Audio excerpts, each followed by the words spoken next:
third episode of Surviving the Survivor. We bring you the best guests in all of true crime. Don't forget to subscribe and smash that like button. Here's your host, Emmy Award-winning broadcaster, Joel Waldman. What's up, STS Nation, and welcome to the third episode of Surviving the Survivor, the podcast that promises to bring you the very best guests in all of true crime. Not the third episode ever, but the third today, just so everyone is clear on that. And we are diving back into a story that I am really intrigued by. And this, of course, is the story of Sheriff Mickey Steins in Letcher County, Kentucky. And he, on camera, shot and killed Judge Kevin Mullins, who he was once a bailiff for. Now he's still an accused killer, an alleged killer. He has not been convicted in court, but it is unique because you see him firing 8 shots into the judge. And the question still remains, but we're starting to get filling in the blank a little bit. But the big question was, why? These guys were friends. What happened? At first, there was speculation maybe the sheriff's daughter, who was a minor, was involved. That seems to not be the case. And then we hear about Deputy Ben Fields, who ended up being convicted for essaying women in the judge's chamber. And things started to take definitely a bizarre turn. And now we have and Elizabeth Jones, who is, by the way, the host of Hillbilly Crime, one of our 3 best guests. She has had the deposition from Sheriff Mickey Steins for a little bit of time and has had it on her channel, including the reading of it. And it's long. It's like 198 pages. And the COE is going to be loading in some graphics for us that we're going to kind of go through to discuss this deposition. The other 2 guests, real quickly, John Tompkins, coming to us right now from the great state of New Jersey, my home state. And he is a criminal defense attorney in Indianapolis, Indiana, and was with us for the Delphi case and hopefully with us for many more cases. I wish there weren't many more cases, but there always seems to be many more cases. And of course, last but not least, the General, Mark Davidson, District Attorney General for 5 rural counties in Tennessee, an active attorney general. And I told him that I was a district attorney. I'm sorry. I told him that I was district attorney general. It's tough to get it right. But I told Mark that I've been reading so many motions and depositions lately that I need to be made an honorary district attorney general. So I'm hoping that day comes, and I will, whatever you wear for that, I will gladly wear it. So without further ado, I know I'm going to end up calling her Hillbilly, and then I'm going to get hate mail that it's an offensive term, but Elizabeth says it's fine, and Hillbilly crime is too much, so I like Hillbilly, but I'm going to call her Elizabeth. Elizabeth, you've been following this case closer than anyone. I mean, this is a really wild, crazy case in a very small town, I think of 2,000 people, the population in Whitesburg, Kentucky. What is the mood there now? I mean, are people still talking about this? I mean, it's a small place. So if you go to the drugstore or the grocery store, is it still a topic of discussion? Oh, yeah, absolutely. I get a lot more talk one-on-one.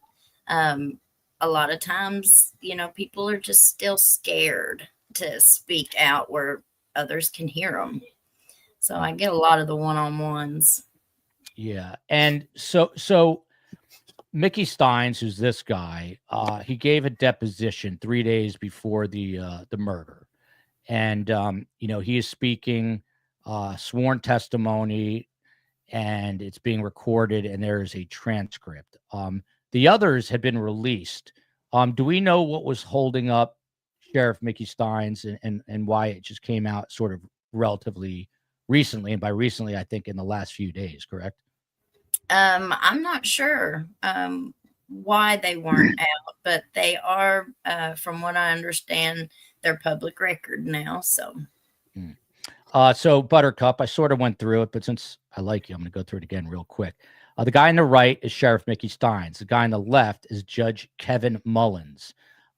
Mickey Steins, 43 years old, even though he looks a tad older than that. Kevin Mullins, 54, the judge. I always point this out because it's wild to me. He's smoking in his chamber, which apparently they do in Letcher County, Kentucky. And right after this photo, these are the last minutes of the judge's life. Sheriff Mickey Steins takes out a firearm and puts 8 bullets into the judge, killing him. And it's all caught on video, which we don't show because it's gruesome. And then the question, of course, became why. So, General, to you, this deposition became public. I don't know if you had a chance to read the entire thing or even glance at it, but assuming you did, I'm hoping maybe, what stood out to you or what is standing out to you now about this case in general? I must apologize. I've not had a chance to read that lengthy deposition yet. I have it available to refer to if I need to. Yeah. Kind of from the outset of this case, you already mentioned that we initially heard that there might have been some issue with the sheriff's daughter. We haven't really heard much more about that. That's not seemed to have fleshed itself out in any way as this case has moved along. I've always kind of taken the position, well, early on I did. I didn't really see that the civil lawsuit would be a motivation for the sheriff to murder the judge. And part of the reason I say that is that as an elected public official myself, and knowing many sheriffs, it's not unusual to get sued. We deal with that all the time. I've got a few pending now where I have the state attorney general representing me. So that kind of comes with the territory. Now, this one was different. I have to acknowledge that because it really was pointing a finger at the sheriff saying you failed to supervise your employees who were engaged in really bad stuff. Not just generally, but not in the courthouse, and not just in the courthouse, but in the judge's chambers. So that's something weird and different and a bit unusual about this lawsuit versus what I'm normally used to seeing in our line of work.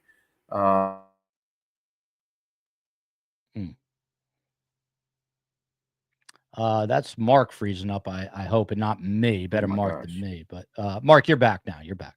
Issues. Oh, the technology is not going to play along today. I'm just going to bounce Mark out for a second. The COE is also asking, and I know it's tough for you, John and Elizabeth, if you can mute yourselves when not speaking, because we're getting a little bit of an audio hiss. But John, I am coming to you. And I don't know, Mark's back. I'm going to bring him in here. Yeah, I'm back. Mark, you hearing us? Yeah, sorry about that. Yeah, no worries. Not your problem. Not your fault. So John, to you, again, I don't know. You guys are busy attorneys. I mean, John's in Jersey for the day on business, but I don't know if you read the deposition, but you kind of are aware of what's been happening. What, if anything, is sort of standing out or sticking out to you at this point about this particular case, which is somewhat mysterious? Well, I've read excerpts of the deposition, not the entire thing, and I would sort of dovetail with it is not unusual for a sheriff to be sued or named in a lawsuit, because when you sue the sheriff's department, you usually list the name of the sheriff. So there are a lot where there's no personal involvement of the sheriff, but because he's the sheriff, he's in the caption. This appears to be more than that. Based on the deposition, it appears the plaintiff in this suit is claiming personal knowledge. I didn't see anything in the excerpts that I read about personal participation, but personal knowledge of the activities that were going on in the judge's chambers, the assaults that were going on. And so more than just negligent entrustment or negligent supervision, that's another tort that isn't an active participant or doesn't require actual knowledge, but callous disregard, reckless disregard, that kind of thing. This goes farther than that from what I saw. It is saying that he did know. And then you throw in this case, the deputy who was convicted of the sexual assault in the judge's chambers was his successor as the bailiff to this very judge, which makes you wonder if the next step in that, or if, this deputy who was convicted got a pretty lenient sentence. That we'll see what the investigation is. That may have been a way to keep him quiet. He may have inherited the situation of being able to do certain things in the judge's chambers while the judge looked the other way. And I just get the gut feeling that this shooting is going to end up related to those activities and the sheriff's actual knowledge of those activities, which may be why we didn't see the deposition for a while. If the investigators asked that it be held confidential while they investigated to see if there were leads in it, that would make sense. That makes a lot of sense. And from BMB Fallen Angel, if his daughter, meaning Sheriff Mickey Steins, wasn't involved with the judge, then maybe the sheriff was worried about oncoming trials. Sure seems like they were doing SA in the judge's quarters. By the way, shout out to Nick. Love the super chat. He is Abby Tahaha's husband, friend of the show, friend of ours, and shout out to your wife. But Elizabeth, to you, a picture is coming into focus. And again, we're just waiting on some graphics, which I think the COE might be having a little bit of an issue, but I have the depo and for at least the main points of the depo, which I did read today in front of me. But Elizabeth, to you, a picture is sort of coming into focus. And that picture in part is that we know this guy, Ben Fields, who is a deputy sheriff under Mickey Steins, was convicted for SAing women literally in the judge's chambers. And here we go, Vanceburg, Kentucky. Welcome in, Kentucky. Love having you here. And apologies in advance if I call Elizabeth Hillbilly and you get mad at me. I don't mean it on purpose. I see a lot of hillbilly crime and love having other creators here as well. But so this guy, Ben Fields, he's not a good character, and he's working within the sheriff's office, and Sheriff Mickey Steins is his direct supervisor. And it seems like this guy was just doing whatever he wanted. And by the way, he was required to submit written approval for outside employment and resubmit annually, which apparently didn't happen. This is part of the deposition in regard to Deputy Ben Fields. It says, and they're asking Mickey Steins this, what did you think of him at that time? Mickey says, nice guy, polite, professional, always at work, just an all-around good guy from what I know, who happened to be essaying women in the judge's chambers. He didn't say that. Were those the reasons why to hire him for the bailiff position? Yes, he was dependable. So we're sort of getting into it here, Elizabeth, but we're going to quickly find out that there was ineptness at play and things much more sinister. So, I mean, overall, there's Ben Fields, but overall, before we get to this, what stood out to you the most about this deposition, Elizabeth? What stood out to me the most was that it was revealed that when Mickey sent Ben for his polygraph to be hired as a deputy, apparently all you have to do is just admit to your stuff, your misconduct and your crimes, and you become suitable for hire. Ben admitted in his polygraph that he drank alcohol on the job while he was working at the jail. He also admitted that him and his wife, who was a sergeant at the jail, were having sex on duty. Hold on, say that one. Repeat that. That was his wife. Is that what you're saying? Yeah, him and his wife both worked at the jail. She was a sergeant. Okay. And so he admitted in his polygraph that he was having sexual activity while on duty at the jail. I wonder if the wife knew that he was also having it with other women. But go ahead, Elizabeth. Right. She knows now. That seems like an awful big loophole, right? So Mickey gets the polygraph report back, and it says that he's suitable for hire. Who is doing these polygraphs? And why would Mickey said in the deposition that he's seen them before where they were not suitable for hire. So in my mind, I'm thinking, okay, so if they're not suitable for hire, they were caught in a lie is kind of what I'm putting together. But if they admitted it and they didn't lie, then apparently they passed their polygraph and they're suitable for hire. So the attorney asked him if he saw these things, and he says, no, I didn't look at the questions and the answers. I just looked at the cover page. It said he was suitable for hire, so I hired him. Yeah. Look at this. Ryan Adams coming to us from the epicenter, Whitesburg, Kentucky. Ryan, our email, if you want to, join in and give us your take, since you live there and it's a very small community, it is survivingthesurvivor@gmail.com. Either way, I'd love to hear from you. But this is more of that deposition, and John and Mark, you're hearing some stories about Ben Fields that are disturbing at the very least, criminal at the worst. But it says here, the question is from the attorney to Mickey Steins. I understand that, but that is not my question. My question is, had you known that he had consumed alcoholic beverages while at work and engaged in sexual contact during work hours of the detention center, would you have considered those red flags in hiring Ben Fields? That is my question. So he's trying to put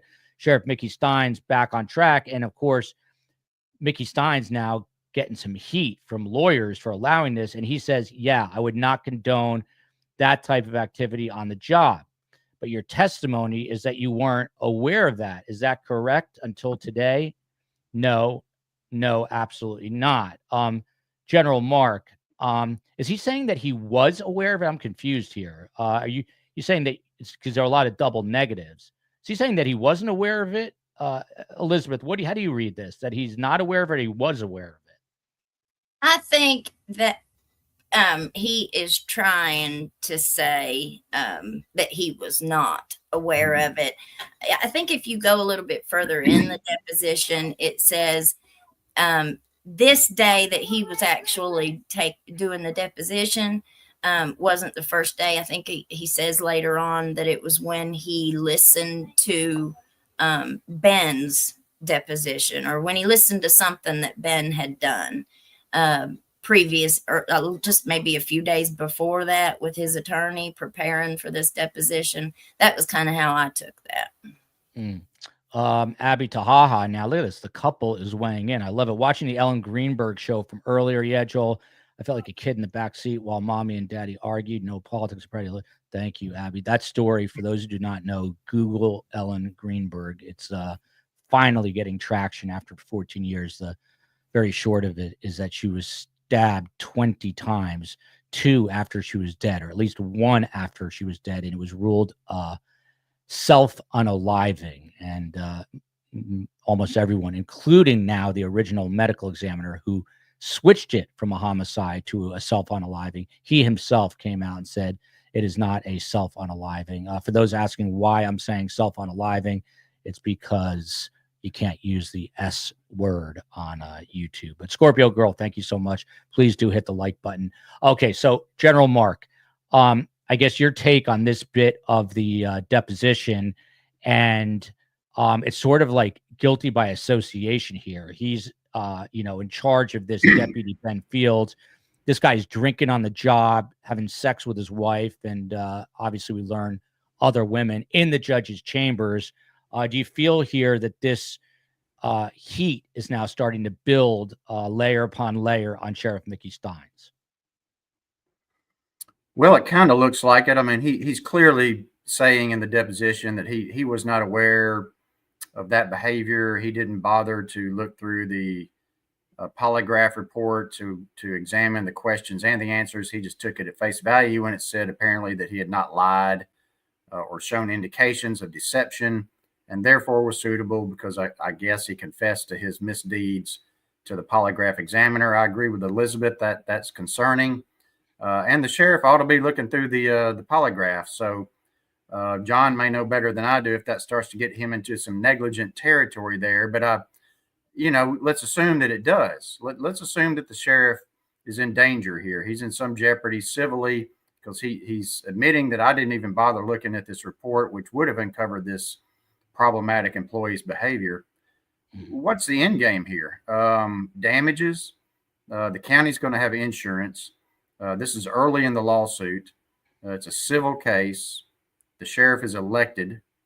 They can't, theoretically, ouster could be down the road if he's found to really be super negligent, I guess, and the county gets hammered with damages. What about if he's actually complicit in this behavior, which it seems in my mind, you almost have to get there to make it worthwhile to the sheriff to go murder the judge and risk life in prison or the death penalty versus the outcome of this civil lawsuit. I'm still having a hard time balancing that equation out, where I can see the sheriff saying, yeah, this is getting so bad, I need to go kill the judge, my lifelong friend and close colleague. And I'm sure John maybe can speak to that better than I can, but looking at the criminal side of this, I'm having a hard time making the connection there on the motivation here.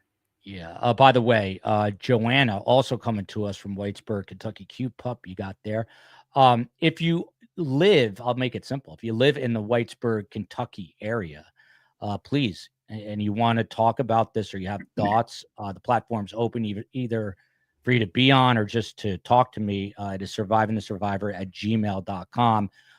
From Violet here, Ben Fields was convicted of second-degree sodomy, third-degree R, along with witness tampering and perjury. 6 month sentence that he got to serve in his own house. That is county jail. Again, he go ahead, Mark. Yeah, well, that raises an interesting question. The guy that actually committed the offenses got a slap on the wrist. So what is the sheriff worried about if he's complicit?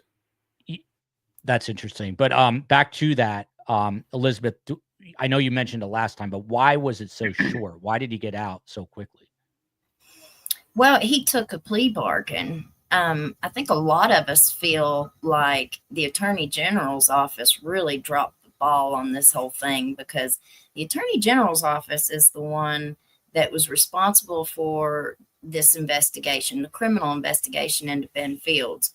And there have been allegations towards other higher ups and, other people being complicit in this behavior.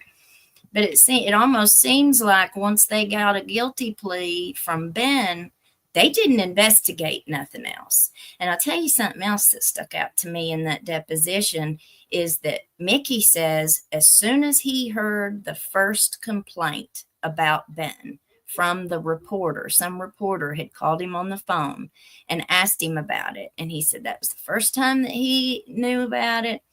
So he called the state police and asked them to come in and investigate.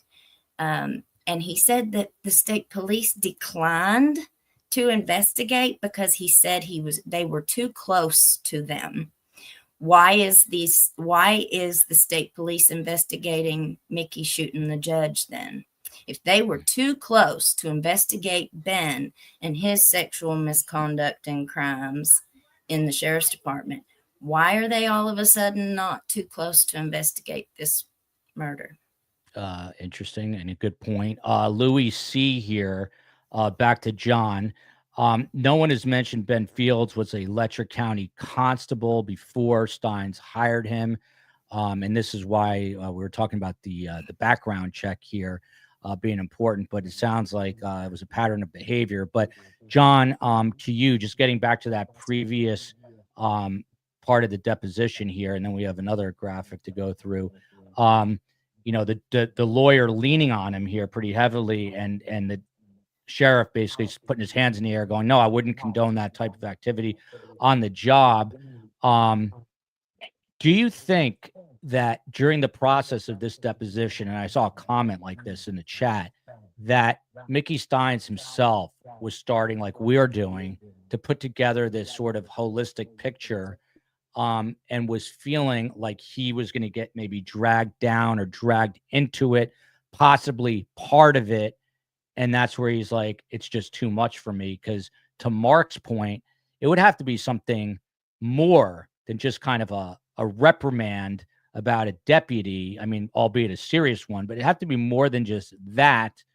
And more than this guy serving a 6-month sentence for Sheriff Mickey Steins to freak out, for lack of a better term, in the way he did and end the judge's life. So your take on this, your thoughts, was it the deposition that helped him kind of along on this path to realizing he had to take out the judge? Well, I think the deposition probably did start just putting stark reality. I mean, the form of the questions. If you look at the deposition, one way to grade a deposition is just read the questions and not the answers. And you can see what the theory of the case is and what the attorney is trying to establish. And Mark makes a great point. I mean, but it's also a point where you're trying to explain an irrational act through rational analysis. I have had clients who have literally gotten to a point where they thought that the person that they had created, the life that they had invested themselves in being, was gone, and so their life was already over. And so they just came to a point where they felt they had nothing to lose and no one to talk to back them off or back them down. And another thing, it's not idle curiosity, but we've got a video of this shooting. How long were those cameras in this chambers that we now know sexual assaults were going on in? And I've seen a report that the woman who was assaulted reports she was forced to watch videos of other assaults. Yeah. So Elizabeth, correct me if I'm wrong, but I thought that the cameras went in after the whole thing went down with Deputy Ben Fields. Is that right? Yeah, the camera in judges' chambers was placed there after Ben took the plea bargain and was convicted. I think it was DOJ or one of those who came in and put it in. Yeah. So Louis C., 3 Kentucky State Police troopers from that post work with Steins at the sheriff's office. And now pieces are coming out here. They know what was going on. That's why they recused themselves. General Mark, assuming that this is correct and true information here, from a legal standpoint, what do they do with these 3 troopers that probably know exactly what happened and why this ended up the way that it did? I mean, do they need to depose these people? What happens with these state troopers? Oh, you're muted, Mark. I'm sorry. I think you have to undo that on your end.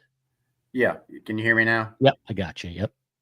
Yeah, I'm not a civil lawyer, but I would assume those troopers would be deposed if there's some indication that they may have knowledge relevant to the civil lawsuit and could be additional witnesses against what, to testify about what Ben Fields did and what they knew about it and whether or not the sheriff was aware.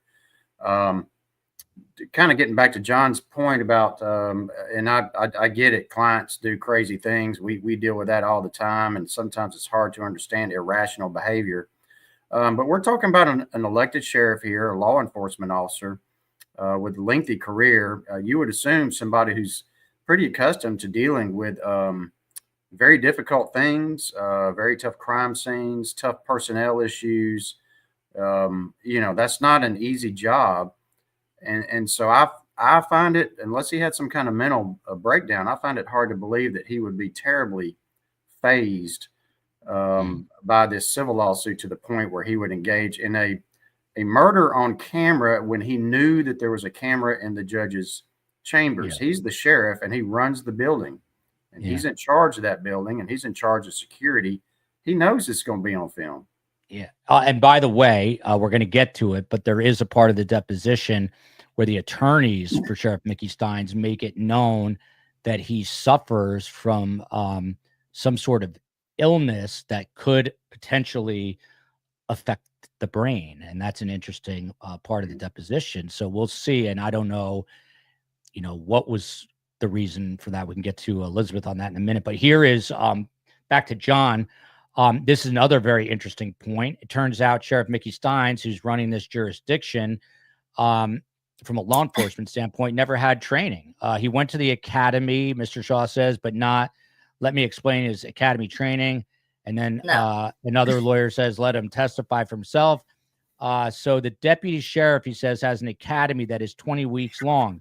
court security officers have an academy that is 2 weeks, and you have different types of training for both. So when I was initially hired for Stephen Banks, who's Stephen Banks, by the way?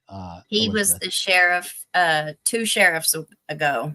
2 sheriffs ago. Okay. So when I was initially hired for Stephen Banks, they put me through pre-pops, and I was about to work the road and work the court and stuff. Okay. So you did both the deputy training and the CSO training. And he says, I have never attended the academy.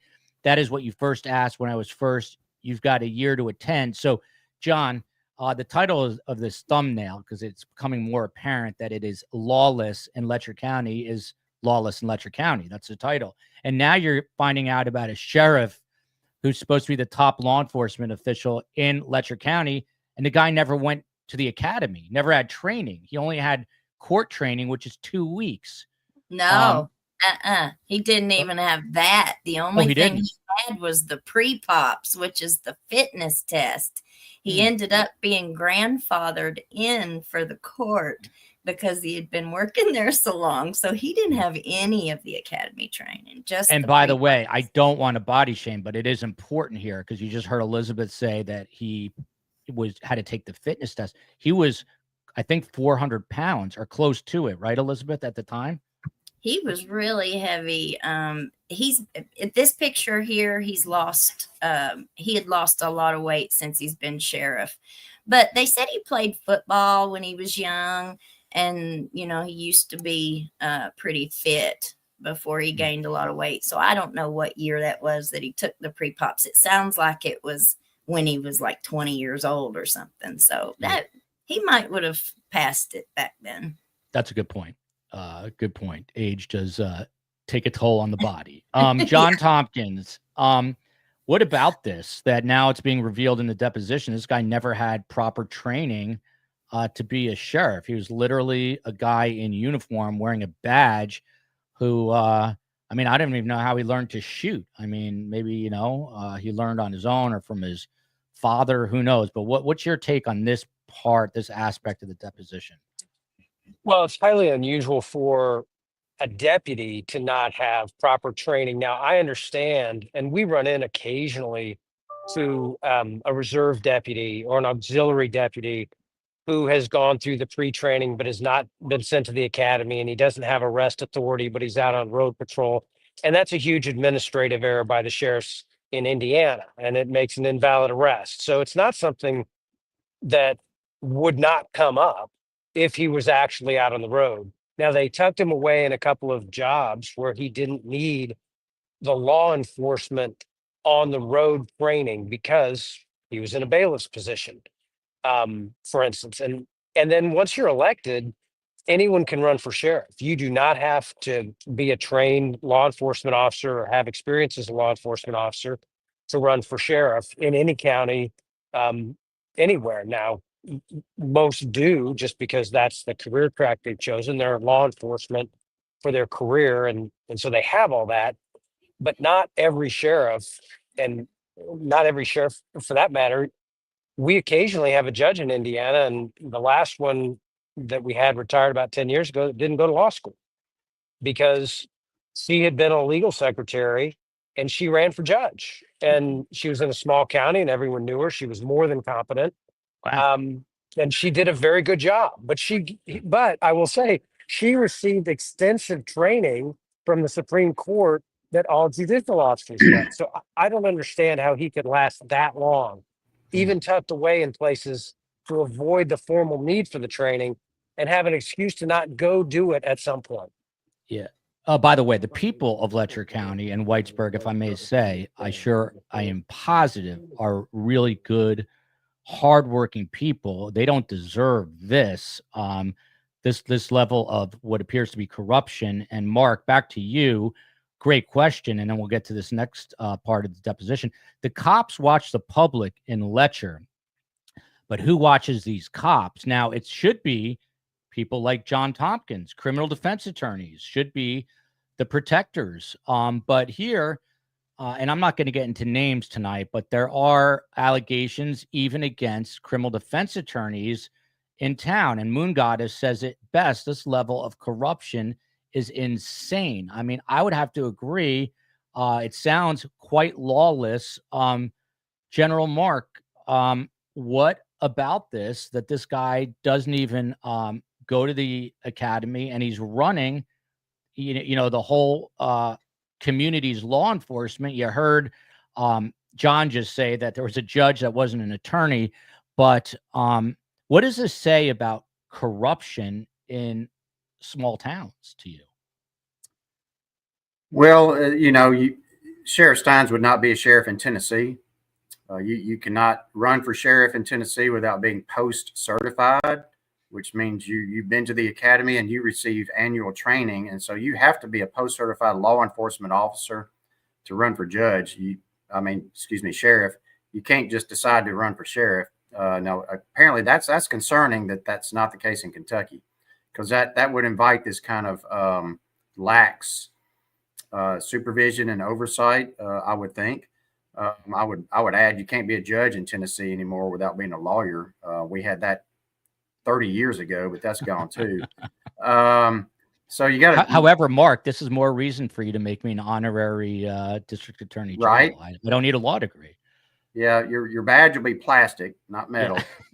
But I'll take it. So yeah, that's all very concerning. I'm extremely concerned to hear that a sheriff could be a sheriff in Kentucky without any training whatsoever. And when you ask the question, well, the cops watch the public, who watches the cops? That's a good question, but we have quite a few kind of safeguards in place. In Tennessee, we've prosecuted law enforcement for, I've done it. We have laws in place that address official misconduct, official oppression. There's the Kentucky State Police in Kentucky. We have the Tennessee Bureau of Investigation. If we need to call them in to investigate allegations of misconduct, we'll do that. You have the media, although in Letcher County, that's going to be small, but there's media there. Mm-hmm. You have people like Elizabeth keeping an eye on things. You have defense lawyers who are likely to report things. And typically you have a sheriff's association and a commission in the state that handles whether or not you can be a law enforcement officer. So there are things in place to address misconduct, and civil lawsuits obviously are one of them, in addition to criminal charges. Yeah. And so things get even, more salacious. This has to do with Elizabeth, and I'll have you explain it after I go through it. Graphic images being circulated among the deputies and possibly judges. We don't know. But the question is, do you know why you sent that image to your deputies? Answer: for blowing off a little steam, picking on each other. How are you picking on them in this picture? Lawyer jumps in, continuing objection to relevance. Go ahead. We are just aggravating each other. So Elizabeth, you've read this much more closely than the three of us. What was happening here? I believe these were memes and other things being circulated on Facebook and possibly other social media. Do we know any of the details of what was being sent back and forth? Well, they were in private message groups, like a messenger with Mickey and say two of the other deputies. And they were putting memes together and adding each other's faces on, funny, what they thought was funny, childish, but it ends up vulgar, vulgar pictures. I do want to point out one thing that before you went on to this. One of the biggest things that struck me with the training aspect of it all was, if you look deeper into that deposition, they go into the policies. A department has to have policies for a reason. You have a policy against sexual misconduct. You have a policy against sexual harassment. You have policies about secondary employment. There are certain policies that a department has in place for a reason. So that they, in this deposition, she opens up the policy manual and she reads off all these policies to him that he didn't have any. It sounded to me like he had absolutely no knowledge of any of that. He didn't have any thing in place for people to come in and make complaints. And you also have to remember the good old boys club, which is what we're talking about here, didn't just have Ben in it by himself. You know, he's not in this good old boys club by himself. Yeah. So there's more players in this circle, and they all are in that same aspect of it. The county attorney, he went to the county attorney to ask advice about the termination letter for Ben Fields. So the county attorney redid it, as what I took from it, and gave him the one that he wanted him to give Ben. So there was a couple different versions of his termination letter. And so there were and it also sounds to me like Mickey just really wasn't very knowledgeable or educated on a lot of these things. And so he relied on these other people around him, whether it be, and then you also have this main defense attorney who is at this deposition with him, hearing everything he's saying and everything he's not saying. And then, so he knows this information. Yeah. I don't know. There's just a whole lot in here. Yeah, these are great points. It's like putting a puzzle together. But Kim McKinney, I'm going to go back to Elizabeth and then John. But from Kim McKinney, could the questions in the deposition make the sheriff think that the judge was pinning it on him? Elizabeth, there's no easy way for me to ask you this, but I have to ask. Do people think that the judge was partaking in these activities within the chamber? There have been rumors about the judge's chambers for years and years and years, but you've never had anybody. Well, I can't say that. I can't say that nobody's come forward before. I'm just glad that Ned Pillersdorf actually took this seriously and tried to push it forward. If he had not done that, we'd still not know anything. Everybody would just keep continuing to move along as they always have. And I also think that the previous sheriffs kind of set Mickey up for failure, because there have been a whole long mess of the way that the sheriff's department has been run. And you have the exact same office manager who's been there for the last 3 sheriffs. Nobody else comes in and takes her position, because she's the only one that knows how to run the sheriff's department. You know what I'm saying? So they keep her. Yeah, what a mess.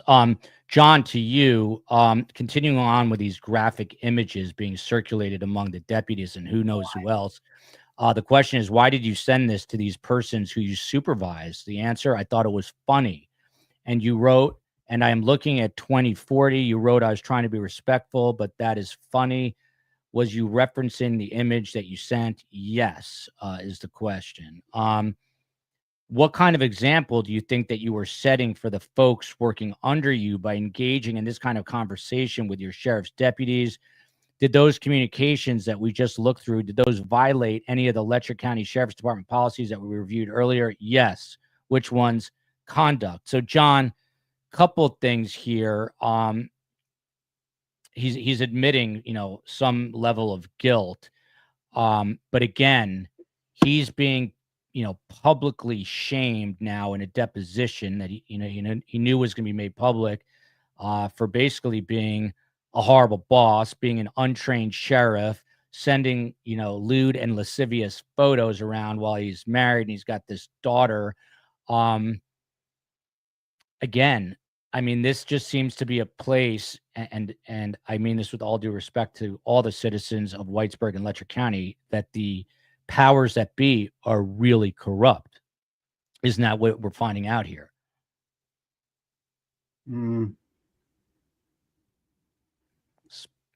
You're muted, John. I'm sorry. Yes, I think that's exactly what we're seeing. And to pick up on what Elizabeth said, the prior sheriffs did set him up to fail. First and foremost, they didn't send him off for the proper training. Yeah. And then he inherited a sheriff's department that had no policies in place and no training to put the proper policies in place. So now that's no excuse. You run for the job, you're supposed to do the job. You're supposed to go out and learn how to do the job. But I will get back to, as you said before, he sees everything slipping away in this deposition as these questions get into more and more detail, and as he realizes the attorney who's asking him the questions knows more and more. So his client is able to tell that attorney things that when he asks the sheriff knows are true.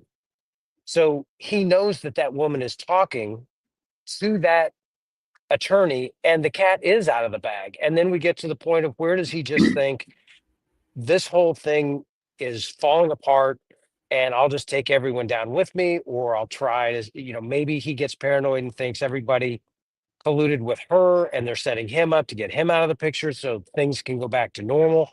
But something clicked in his head that tripped him over to think this isn't just going to be a civil suit where we pay, it would be go in and offer her money, give her a non-disclosure agreement, and then everything stays quiet.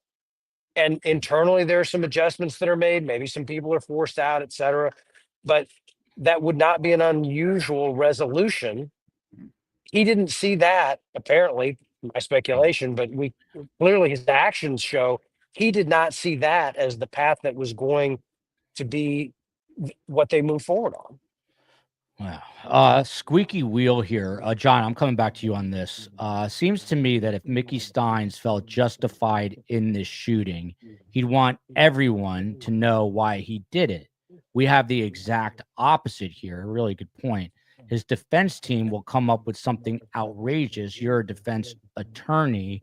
How, if you were hypothetically hired to be his legal counsel, I mean, how do you approach this? And do you agree with this comment from Squeaky Wheel? Well, I think that he clearly had a traumatic break in his mental health that contributed, and I would want to find out how much that aspect played into it. There was also the comment he made as he was being taken into custody. They're trying to kidnap my wife and daughter. Now, again, this may be paranoia. It may have been something that they thought they were trying to silence him or get rid of him and pin everything on him. But there are obviously things that he is perceiving in his mind that are driving this shooting. There's also that aspect, as I mentioned before, he didn't go in with his gun drawn. He did not go in, gun drawn, gun ablazing, to shoot that judge. There was something in his head that said, maybe there's an answer that I can get that will cool the temperature down and I can leave here. But something he heard during that exchange was the straw that broke the camel's back. And I want to know how close he was to that. Was it that single one straw away? Is that how much pressure and tension that he was experiencing from these revelations that are coming out in the deposition and soon to be public, and the fear that the deputy who had been sentenced to prison might be cooperating or giving more information? That's where I would start looking. How much of a mental break did he experience, and how can we show that? Yeah, in general, on the heels of that, and then we'll get Elizabeth to weigh in on this. This kind of came out of left field in the deposition. There's talk about something known as California encephalitis, and I don't think we have this graphic, so I'm just going to read it here. The attorney says, just for the record, he and I don't know how long it was that he suffers from California encephalitis. So when he is under stress, sometimes it causes more issues. The other attorney says, I've never heard of that. The other attorney says it's something that you get from tick bites, basically. Other attorney, well, if we need to take more breaks, I'll be happy to do that. And if you don't know the answer, and then it gets cut off. And that is time to say that you don't know. Let me talk to him for a second. We'll be right back. So this issue, General Mark, of a potential tick bite that causes problems with his mental state, this came in obviously in the deposition before the murder. But if I am John Tompkins and I'm a criminal defense attorney, I am latching onto that, using this in my defense to say, hey, he had some sort of mental lapse. What do you do with this as an attorney general if they come at you and say he's got California encephalitis, which, by the way, we looked up. It seems rather benign. It doesn't seem like an overly serious thing. But what do you do to kind of bat this down if the defense does indeed bring it in? Yeah, that's a new one to me. I'm not familiar with California encephalitis, and if you're under stress, it causes some issues. I don't know exactly what that means. At the preliminary hearing, we saw the beginning of the defense starting to go down the mental health path, and they have since requested an evaluation for his criminal responsibility. They're going to go ahead and do one for competency, which are two different things. This California encephalitis, it's interesting, but it doesn't, in my opinion, do any more than kind of raise alarm bells as a prosecutor that you're likely to see, which we did at the prelim, some type of mental health defense. And they went back and forth on whose expert had to go first and so forth and so on. But nothing about this encephalitis thing, which the attorney seems to be saying might cause him some issues about testifying in a deposition, in my opinion, would rise to the level of affecting competence to stand trial or his sanity at the time of the offense, which in Kentucky, they when they talk about that, they're talking about criminal responsibility. But it's did you know right from wrong? So having some issues under stress is, to me, that's not really a big deal. But the prosecutors in this case are clearly ready and anticipating a mental health defense, if for no other reason than to try to knock this down from murder 1 to a manslaughter 2 in Kentucky, which is a big cut in time. Yeah. Nick Brennan here, who is former Leo, says that the Good Old Boys Club is the bane of law enforcement. Keep stories like these hidden. Nan R here, ticks can cause encephalitis. I had encephalitis, not California, that I know of. And I'm assuming the CA is California, which I think it is, that I know of. And it didn't cause any mental health issues. Odd excuse. So there you go from someone who's had it. John, I got to go back to you on that. So this obviously happened. And by the way, John's got to catch a flight. So John, whenever you have to bounce, you just give us a wave, and I don't want you to miss your flight. However, by the way, you're brave to fly these days with all these, I don't know what's going on in the skies, but that's a whole other story, and you will be fine. However, in that entire thing that I just rambled upon, I basically just lost my train of thought. But this notion that he's got this California encephalitis, you've got to be salivating as a defense attorney. This happened pre-murder, so it's on the record. It's not like an excuse after the fact. What do you do with that as a criminal defense attorney? First, I tread very lightly, investigate very deeply, because there's a legitimate mental health issue that is not tied to brain dysfunction. So a brain abnormality that affects your mental health is different than a mental health crisis. Usually you don't look at something that's physically wrong with the brain when you talk about mental health crisis. You look at sudden heat or being overcome by paranoia. This encephalitis, it's really risky to raise a physical condition. So he's in a stressful job, as Mark said before, and he's fit for duty, whatever that means in that county. So the immediate pushback would be, well, it wasn't that big a deal. He performed in his stressful job.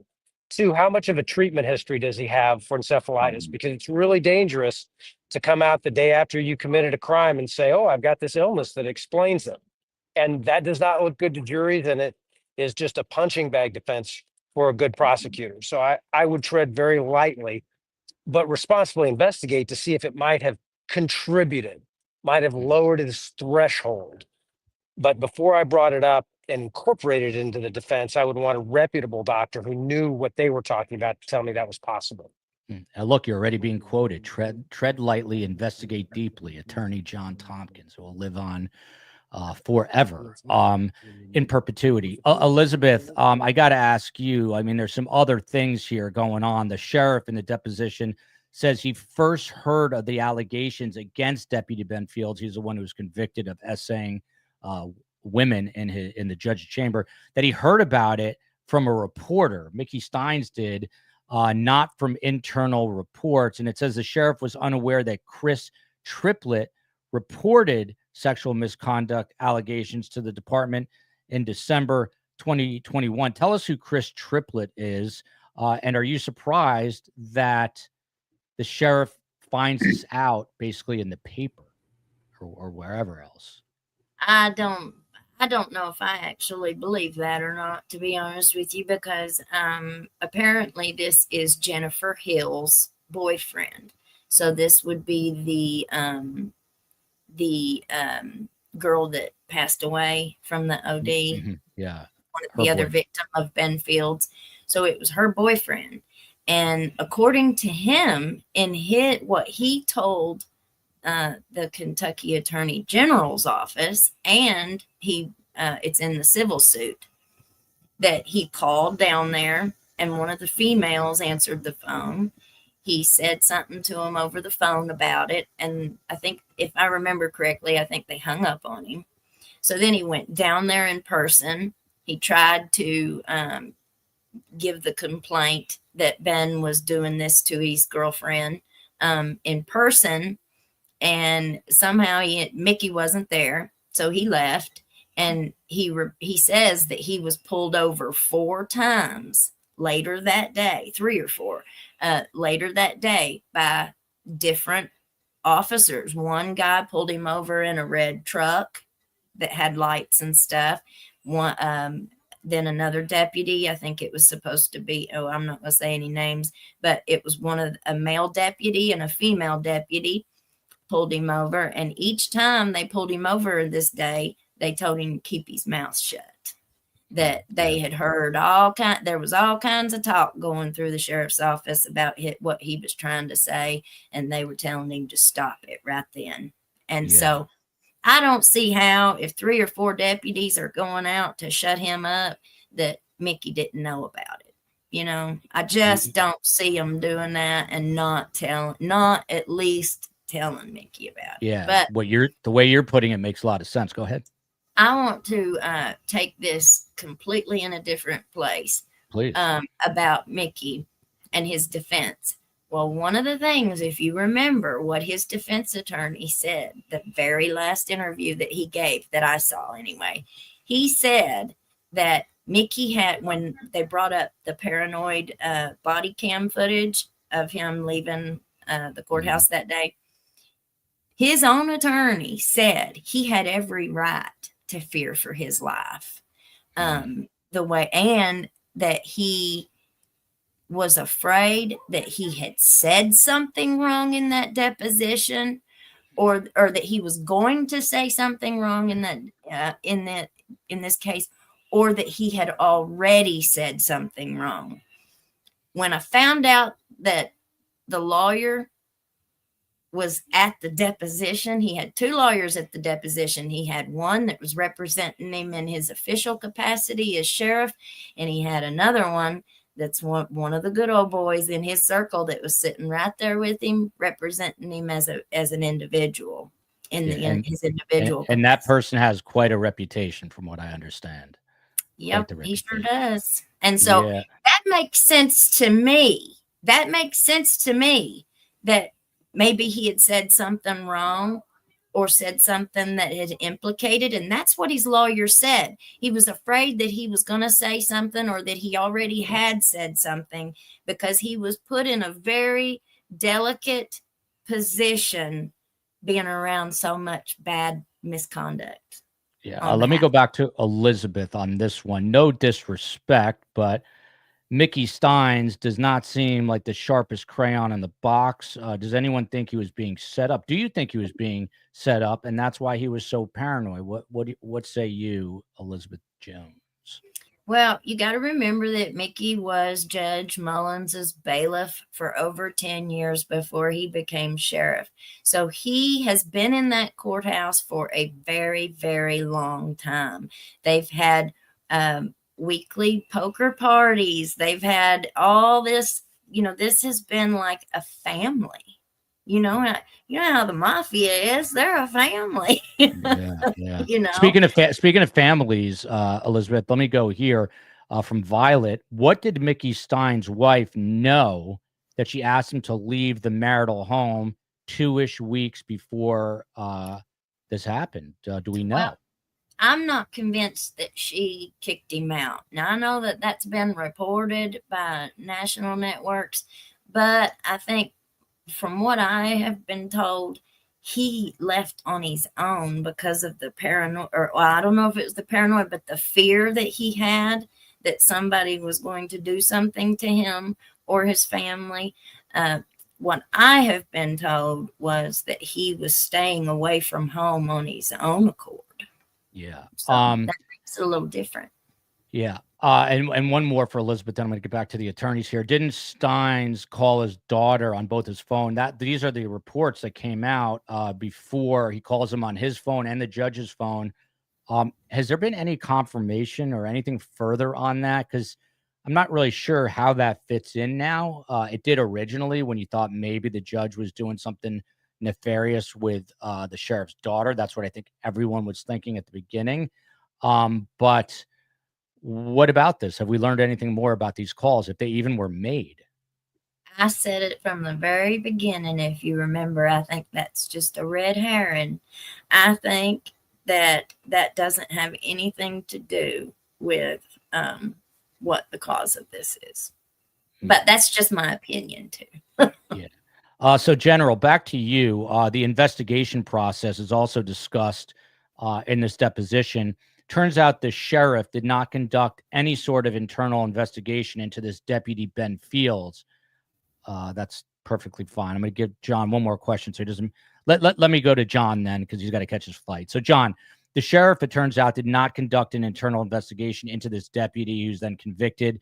The case is referred to the Kentucky State Police. They declined to investigate, citing a conflict of interest. So then the Attorney General's office takes over the investigation. What is like the protocol here? And we can get this from Mark too, because he's more on the inside. But John, what's the protocol? I mean, should the sheriff have conducted an internal investigation, or was it right of him to refer to the Kentucky State Police at that point? Well, the answer is yes to both. He should have done an internal for the personnel situation, just for the HR aspect, but not necessarily for the criminal aspect, because once you know that misconduct is going on in your department, there may be other witnesses in your department, and you start having multiple people who need to have their testimony separated and kept apart, and in effect, you just cannot conduct that investigation on the criminal side. It's a little surprising the Kentucky State Police wouldn't take it over. They could have assigned somebody from a farther away post. But the Attorney General's office at state level does have investigators for that too, official misconduct, those kinds of things.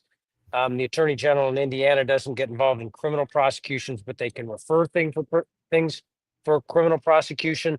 But yes, he should have done an internal to terminate him and to see how deep the misconduct was.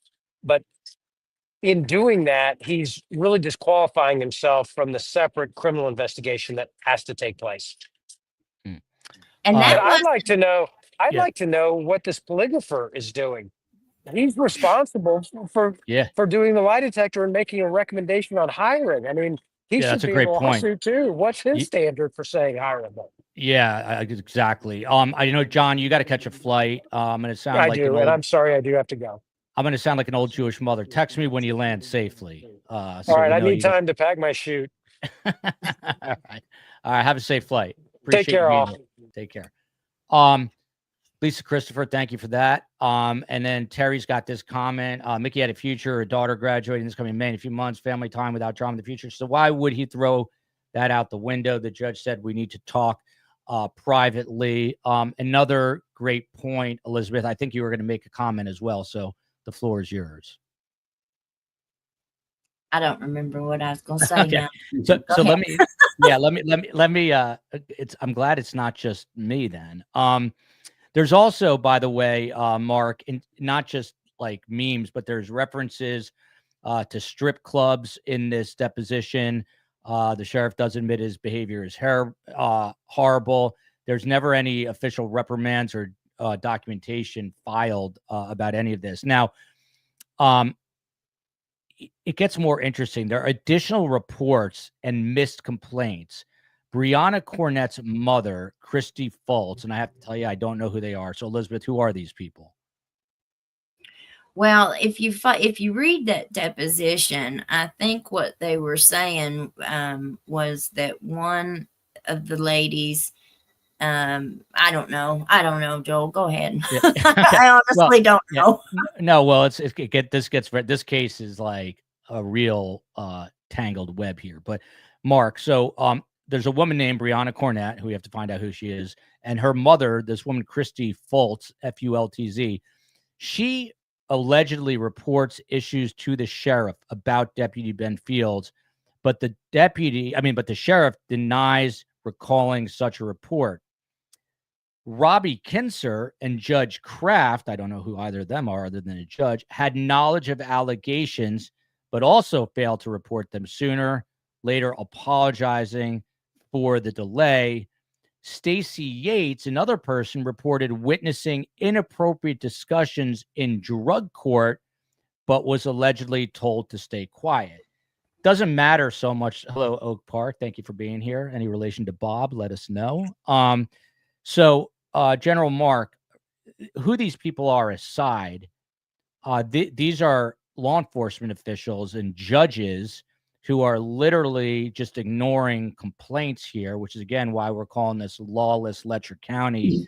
What sort of, I guess, what sorts of things do you have in place in Tennessee, and you're in a rural area, 5 different counties, to prevent this sort of thing from this old boys club just ignoring real serious allegations? Do you have something there, and are you surprised by this? I am surprised. Maybe I shouldn't be. It's Kentucky, this area of Kentucky, and Elizabeth knows better than I do, but from what I understand, it's extremely rural, much more rural than my area. We're right outside of Memphis. So I think this is a new definition of rural to me, probably.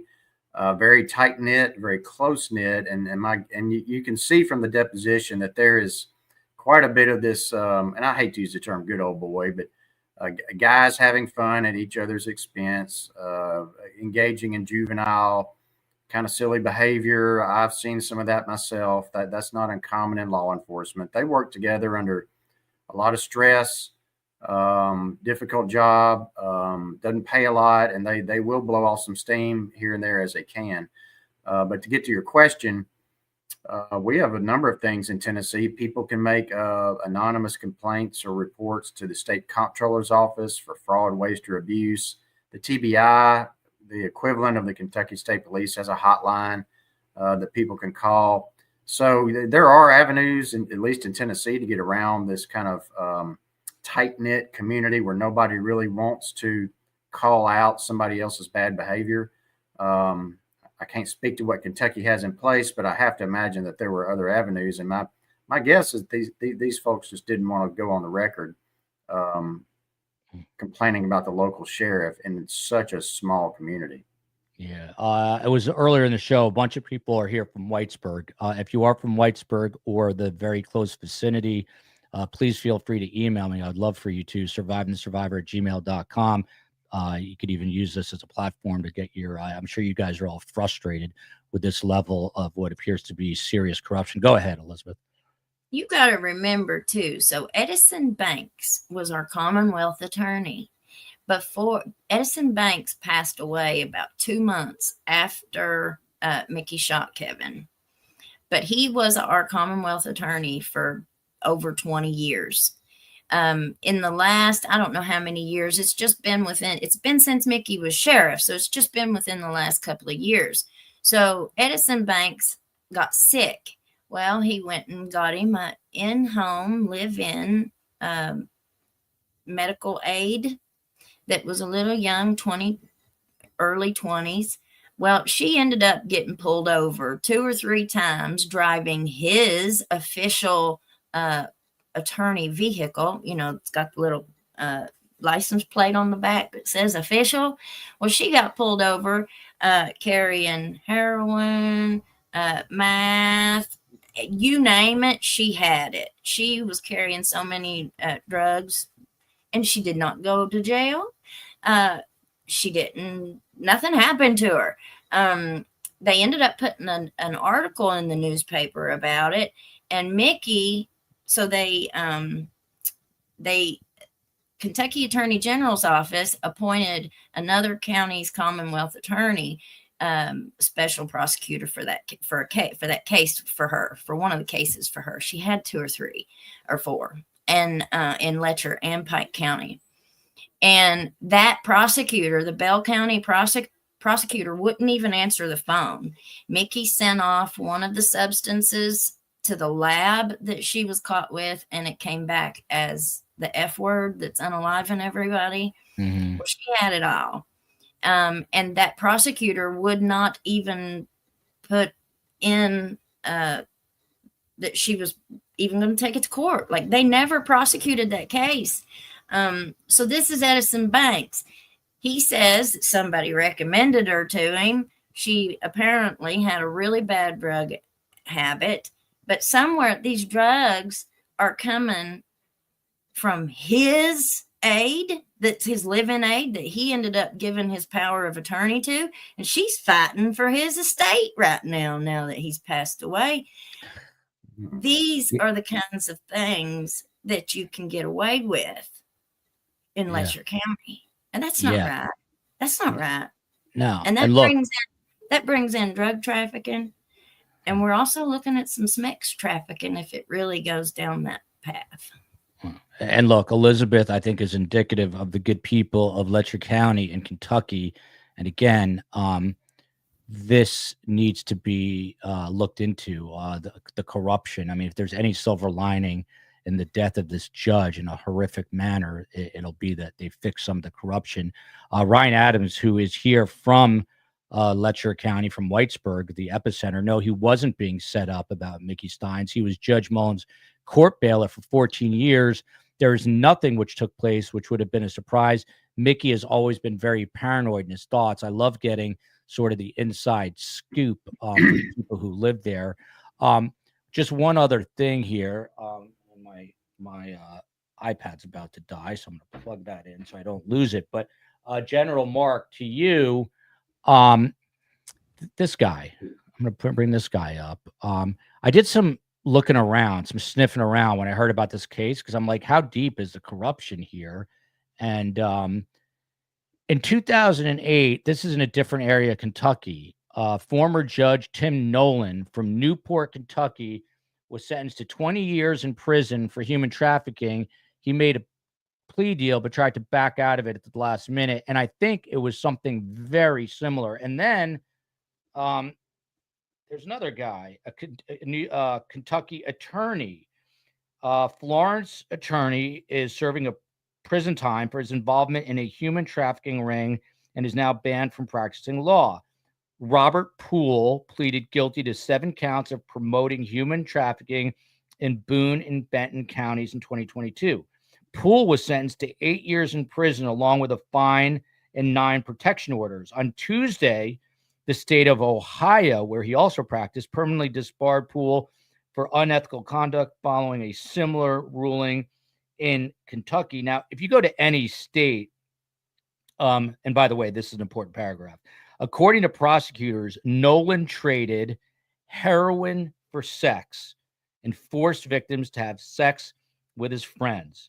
He was sentenced to 20 years in prison, and the state suspended his law license. Now, you go into any state, including my home state of New Jersey, certainly Florida, you're going to see corruption. I mean, we just, we see it all the time. But it appears that judges, you don't always hear about judges. Let's put it that way. It appears that there are judges and attorneys, and there are other ones that I came across that are being accused of very similar acts to what Sheriff Deputy Ben Fields was accused of. And if we're just being completely transparent, what many people think perhaps Sheriff Mickey Steins and perhaps even Judge Mullins were involved in. So it just seems like an absolute mess, Mark, because you've got the upper echelons of both the legal world, that you know, the legal profession in terms of judges and lawyers and law enforcement, who are the head of this proverbial snake. I mean, what do you do here? So the examples you just posted up and discussed, those are pretty good examples. Well, they're great examples of individuals taking advantage of their positions. Judge Nolan clearly was taking, and these folks, judges, defense attorneys, I'm reluctant to say prosecutors because I like to think we would never do that. But when you're in these positions and the people that you're dealing with are disadvantaged, maybe probably have substance abuse issues, that Judge Nolan is handing out drugs in exchange for sex and trafficking. He's in a position to take advantage of people who are at a disadvantage to the judge or at a disadvantage to the attorney. That does happen. We had one of those in West Tennessee some 20 years ago, a circuit court judge who was having sex with people who were his defendants before him in court. And he ended up fleeing to Arkansas and was federally prosecuted and spent the rest of his life in prison. So these things do pop up occasionally. They're rare in the big scheme of the criminal justice system. 99% of our judges and prosecutors and defense lawyers do their jobs without this kind of abuse. But, and the more rural you get, I think there are fewer guardrails in place to try to prevent this kind of behavior. So it probably makes it a little bit easier to take advantage of people. Yeah. The three flamingos here, we're going to wind up in a second, get some final thoughts. I am from Letcher County. Please email me, survivingsurvivor@gmail.com. I am from Letcher County and was close to Judge Mullins. I am floored at the level of education that Mickey seemed to have. Not a very smart man. Sad for the ones that was under his hand. I agree with you. Three flamingos. I'm curious to hear from you, to hear whether or not you think that maybe, just maybe, this went all the way up to the judge himself, that maybe he was up to no good. So let me know. I'm curious to hear. Boone County, someone's saying, is one of the richest counties in Kentucky. I did not know. What I do know, General Mark Davidson, he is an active district attorney general in 5 rural counties of Tennessee. Mark, obviously just your closing thoughts, but talking about all this, does it make you, sort of wonder about your own 5 rural counties? Do you need to make sure that all your I's are dotted, your T's are crossed, and that, things are in place, protections are in place, so this sort of thing does not happen? Do that every day. Part of the job, and we do encounter misconduct and we prosecute it. We don't care what your position is or who you are. If we've got the evidence and you're engaged in misconduct, then that's going to be an issue. So, unfortunately in this case, whatever happened here came to a head in such a way that it was a murder of a judge by a sheriff. And we're trying to unwind this backwards. And it's going to be very interesting to watch the next few months of this case as more comes out and you hear more discovery and see more motions and hearings and see the lawyers kind of navigating what their respective positions are. Yeah. Look at this, Dr. Von Decay. I love this. I'd love to see a collaboration between Sweet Tater, Elizabeth's mom, and Carm. We should do that. We should do a 4-person show. Your mom and my mom. My mom's a licensed therapist, so she's definitely going to have a take on this. This is a disturbing comment. Lived in Carter, Kentucky. My 15-year-old brother was unalived at a party. Cops there, something involved. My whole family was threatened to stop asking questions, so we moved away. Never solved and won't be. Kentucky's so corrupt. It's got to stop. I mean, it has got to stop. Elizabeth, obviously, I want to get your final thoughts, but first, have the families, and I asked this last time, of either Judge Kevin Mullins or Sheriff Mickey Steins, have they made any public comments since this all happened? No. No, the judge and his wife just lived like 2 miles up the road from where I live, so I pass their house every day. There have been a vehicle there every now and again, but there hasn't been anybody live in that house since Judge was killed. Do we know the next court date? No, I don't know the next court date yet. I don't think they've set that yet. But I just want to add one more on the fire for you there. So Perry County is our neighboring county. It's 30 miles from Whitesburg, not even 30 miles from Whitesburg.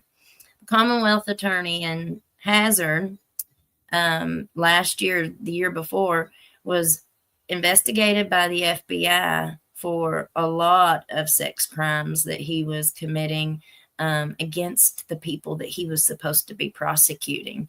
He was a drug addict. He was having them bring him drugs. He was having them meet him in his vehicle. One man even went to the press and gave his own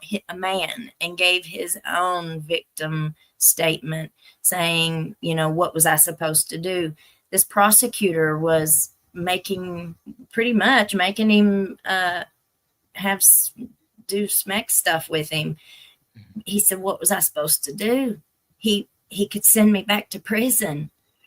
This man only got charged with honest services fraud. And this was the FBI that came in and did this investigation. Where was the sodomy? Where was the R word? None of that did he get charged with. And he only got 54 months in prison. I mean, General Mark, she brings up a sad but important point. I mean, she's talking about a prosecutor in a state now. What would you do if you found out one of your prosecutors under you is involved in, first of all, illegal behavior, but specifically forcing people into SEX? I mean, what kind of action would you take there? I would ask for law enforcement to investigate it, and I would recuse myself from that investigation. And I would probably reach out to in Tennessee, the TBI. They're our state agency that is, we consider them to be a third party. They investigate our officer-involved shootings so that departments don't have to investigate their own people.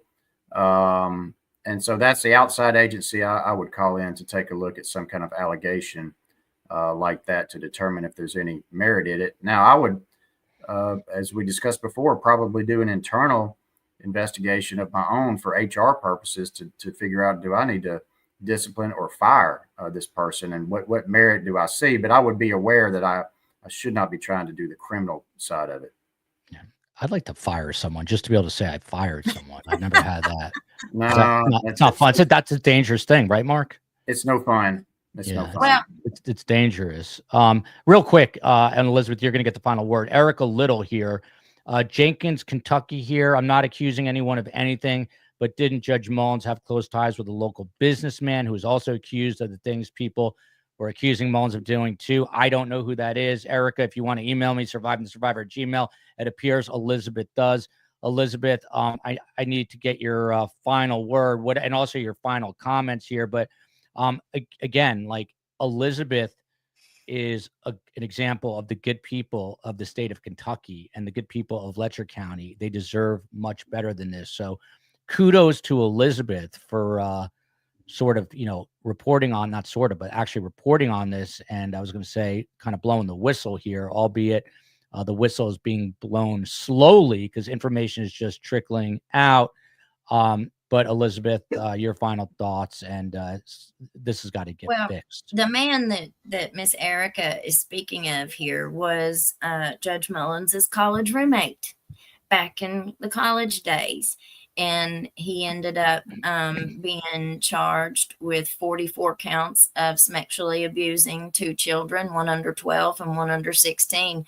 And he ended up getting a 5-year plea bargain with a special sentencing recommendation that he would be given 5 years to serve on house arrest and work release, working right across the street from the Letcher County High School.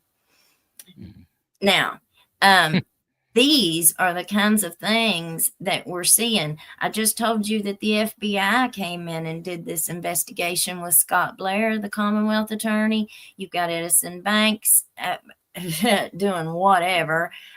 You've got all of this stuff going on. The reason why you're not seeing anybody come forward, because nothing's gonna happen. People are scared. You have several, like maybe 4, 5, 6 unsolved murders in this county that are still unsolved. Nobody knows what happened. Nobody knows what it's related to. People are scared. Some of my very best friends, they're afraid to even put a like on my shows, but they watch them every single night, and every time they see me or talk to me, they're glad that we have this show now. The only thing that separates me from a whole lot of other people, there really ain't much. I'm a nobody, but I went to school and I have a master's degree in criminal justice that I've had for about 5 years, and I never was able to use it. I was never able to get my foot in the door anywhere in this county. And so I have just a little bit more knowledge about the system and the process and the way. I don't have the experience, but I have the education. And so it gives me a little bit of it gives me a little bit more knowledge to talk about this stuff, and a whole lot of other people might not have that same level of knowledge, Yeah, and I got to ask Mark. I know we thought that was his last comment, but there's a lot of people in the chat, Mark, echoing Elizabeth's comments that nothing's going to be done, and that's why no one's coming forward because they're too scared. If you're a citizen of Letcher County or anywhere in Kentucky or any state, and you feel that this is going on, it's a real problem because you're too afraid about the fallout and about the retaliation. What is your advice to these people? Yeah, I mean, that's a tough situation in a really, really small rural place like that. Here in Tennessee, I work a lot with our local legislators, and we do a lot to change laws and try to make things better for people who are in positions like that where they don't feel like there's anything that they can do or anything that can be done or anybody they can trust.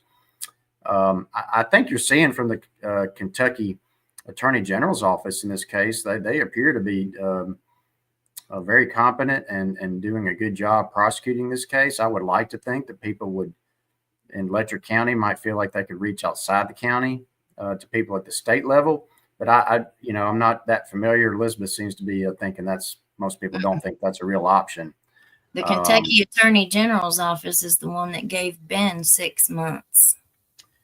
Well, and I kind of would like to know the inside scoop on that plea arrangement. I don't really understand that. That's an awfully generous sentence. And I don't understand the recusal by the Kentucky State Police from one of these investigations when it seems to me it's very easy just to bring in agents from a different part of the state. That's pretty routine. So I don't really know what's going on there. So there seems like there's quite a bit to kind of unearth here. Yeah. By the way, this should be my mom's last name, Swearingen. Swearing.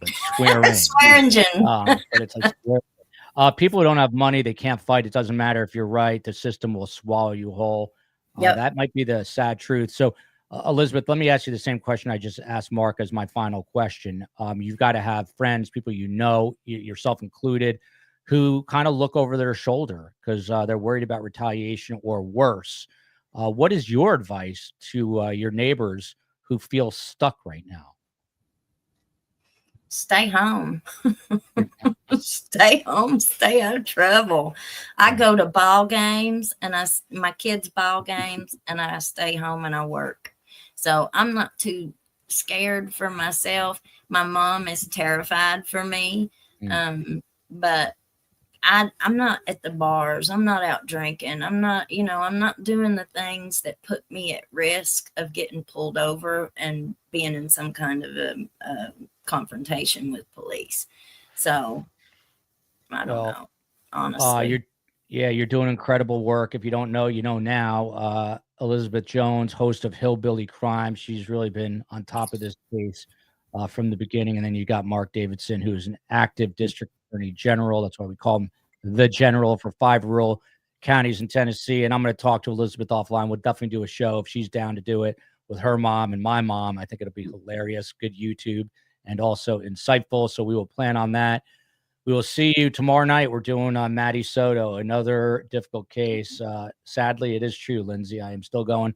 3rd show of the day. I can't keep doing this, or I won't last, period, very long. So we'll pick up tomorrow, 7 o'clock, Maddie Soto, an unbelievably disturbing case. And then Thursday, we're back with the Alexander brothers. If you don't know, 3 brothers here in Miami who also were big real estate guys and had a big company in New York, Miami, accused of now R-ing and S-ing up to 60 women. And they come from unbelievable privilege. And it looks like the hammer is about to fall on them. We will see you tomorrow night.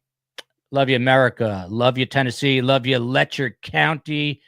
And let's get some things fixed in Kentucky. We'll see you. Guys, stick around 1 second.